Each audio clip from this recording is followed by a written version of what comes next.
जम्मू कश्मीर में स्टेटहुड को लेकर इस समय सियासी घमासान लगातार जारी था और उसी बीच एक बड़ी अपडेट।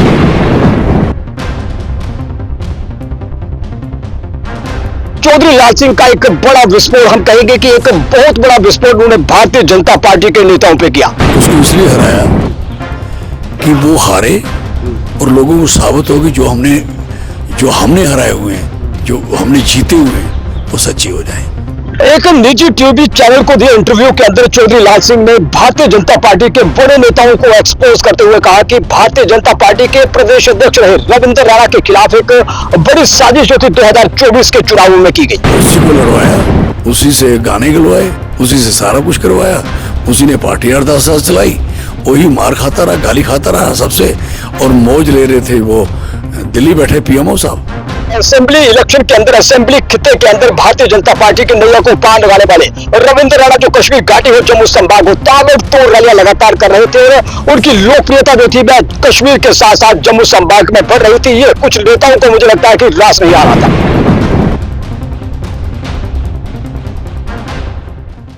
चौधरी लाल सिंह जो 2014 के बाद जो सरकार भाजपा पीडीपी की गठबंधन सरकार के अंदर बड़े मंत्री, कैबिनेट मंत्री के तौर पे अपनी सेवा जो थे वे दे रहे थे और कठुआ के रसाना कांड के बाद जम्मू कश्मीर के नेतृत्व से नाराज चौधरी लाल सिंह अपनी कुर्सी जो थी वह गंवानी पड़ी और महबूबा मुफ्ती के दबाव के सामने और भाजपा के जम्मू कश्मीर की लीडरशिप के आगे जो भाजपा लीडरशिप थी वो महबूबा मुफ्ती के आगे सरेंडर हो चुकी थी। उसके बाद चौधरी लाल सिंह का भाजपा को छोड़ना, कांग्रेस के अंदर शामिल होना, 2024 का लोकसभा का चुनाव लड़ना और उसके बाद एक बड़ा सियासी दाव जो था उन्होंने इस समय जम्मू कश्मीर के अंदर खेला है। और अब देखते हैं कि क्या जम्मू कश्मीर के स्टेटहुड को लेकर जो ध्यान भटकाने की साजिश जम्मू कश्मीर के अंदर थी अथवा इस बात के अंदर सच्चाई थी। रविंद्र राणा के साथ लगातार हम बात करने का प्रयास कर रहे हैं, लेकिन उनका जो मोबाइल फोन था वे आउट ऑफ रीच जो था इस समय आ रहा है। भाजपा नेताओं की प्रतिक्रिया अभी आना बाकी की चौधरी लाल सिंह साहब की बात के अंदर कितनी सच्चाई। चौधरी लाल सिंह का एक ऐसा सियासी बम उस समय आया कि जब स्टेटहुड को लेकर रसाकशी जम्मू कश्मीर के अंदर लगातार जारी थी और क्या स्टेटहुड से ध्यान भटकाने को लेकर चौधरी लाल सिंह का एक बहुत बड़ा सियासी दाव जो था इस समय जम्मू कश्मीर के अंदर खेला गया।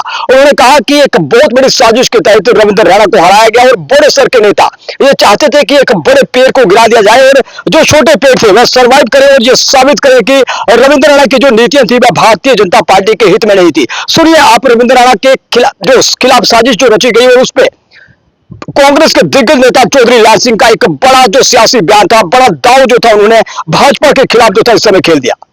भीतर घात करने वाले नेताओं पे भाजपा के बड़े स्तर के नेता का उनके सर पे हाथ था। क्या वे चाहते थे कि रविंद्र राणा 2024 का असेंबली चुनाव नौशहरा कांस्टिट्यूएंसी से हारे? क्या किसी साजिश के तहत रविंद्र राणा को नौशहरा से लड़वाया गया? क्या जो बागी नेता थे उनके ऊपर उनका संरक्षण कर रहा बड़े स्तर का कोई नेता जो था क्या वह एक्सपोज होगा? क्या भाजपा जो लाल सिंह के खिलाफ कोई प्रेस कॉन्फ्रेंस करेगी? अभी ऑफिशियल स्टेटमेंट बाकी है, लेकिन रविंद्र राणा के खिलाफ एक साजिश रची गई थी 2024 के चुनाव के अंदर, ये कहना है चौधरी लाल सिंह साहब का। और चौधरी लाल सिंह साहब की बातों के अंदर अगर उनको खंगाला जाए तो मुझे लगता है कि कहीं ना कहीं साजिश का शिकार जो थे वो रविंद्र राणा हुए, क्योंकि उनकी लोकप्रियता पूरे जम्मू कश्मीर के अंदर लगातार बढ़ती जा रही थी और कुछ नेता ये चाहते थे कि रविंद्र राणा को किस तरह से उसके ग्राफ को कैसे डाउन किया जाए।